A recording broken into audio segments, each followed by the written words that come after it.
Бокстан ұлттық құрама үшін 2026 жылдың басты нысанасы Жапонияда өтетін Азия ойындары. Естеріңізде болса, 2014 жылға жазғы Азия ойындарында қазақ боксшылары 6 алтын алып, 4 күл дүниенің бетіне қаратқан болатын. Ассалаумағалейкум, құрметті қазақ боксының жанкүйерлері. Бүгінгі шығарылымда Азия ойындарына байланысты 2014 жылы Оңтүстік Кореяда өткен тарихи жетістік және 2018 пен 2022 жылғы Азия ойындарындағы нәтижелердің барлығын еске алатын боламыз.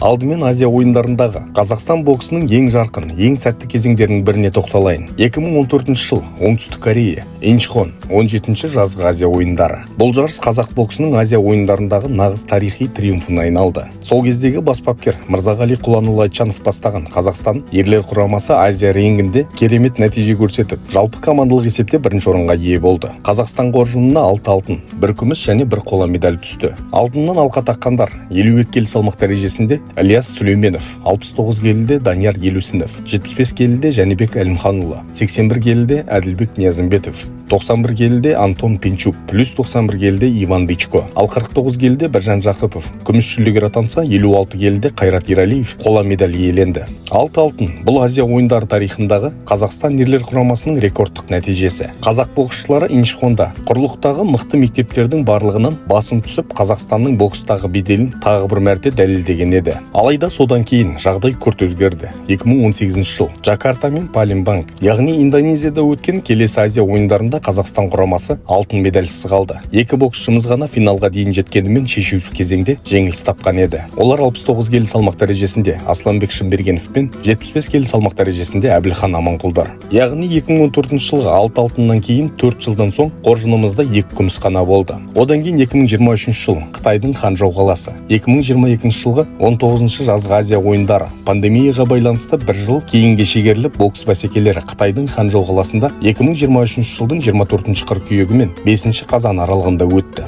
Өкінішке қарай, бұл жолда ерлер құрамасы алтынға жете алмады. Плюс 92 келі салмақ дәрежесінде Қамшыбек Қоңқабаев күміс жүлдегер атанса, 71 келі салмақ дәрежесінде Асланбек Шымбергенов қола медальға ие болған болатын. Осылайша Қазақстанның ерлер құрамасы қатарынан 2 Азия ойындарын алтын медальсыз аяқтады. Бұл біздің бокс үшін ойланатын көрсеткіш. Себебі әлем шыңдары мен әлем чемпионаттарында талай мықтыны мойындатқан қазақ боксының Азия ойындарында 2014 жылдан бері алтын медаль ала алмай келе жатқаны жанкүйерлер үшін ауыр тиетіні анық. Енді алдымызда тағы бір үлкен сын тұр. 19 қыркүйек пен 4 қазан аралығында Жапонияның Аичи префектурасы мен Нагоя қаласында кезекті жазғы Азия ойындары өтеді. Бұл жолы ерлер боксында 6 салмақ дәрежесінде жүлделер сарапқа салынады. Қазақстан құрамасының ресми тізімі әзірге жарияланған жоқ. Бірақ қай боксшыларымыз барса да, ұлттық құраманың негізгі бөлігін Азия мен әлем чемпиондары, яғни үлкен тәжірибе жинаған халықаралық аренаның дәмін татқан сақа спортшылар құрайтыны анық. Бас бапкер Нұржан Насанов бастаған ұлттық құрама қазір Алматы қаласында оқу-жаттығу жиынын өткізіп жатыр.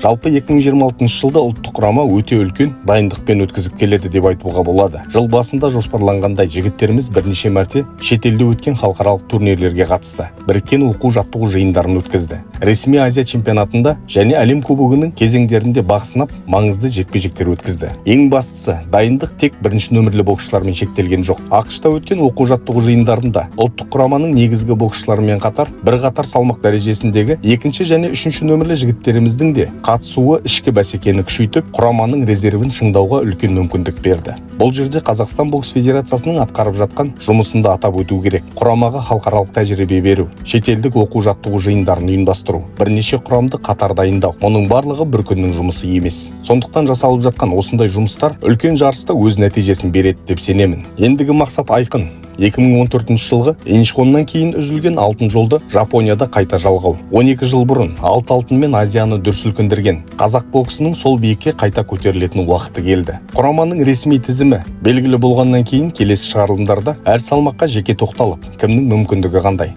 басты қарсыластарымыз кімдер және қай салмақта алтыннан үміт күтуге болатынын толық талдап айтып көруге болады. Ал әзірге ұлттық құрама жігіттеріне сәтті дайындық тілейміз. Жеңісті күндеріміз көп болсын. Қазақ бокс жасасын.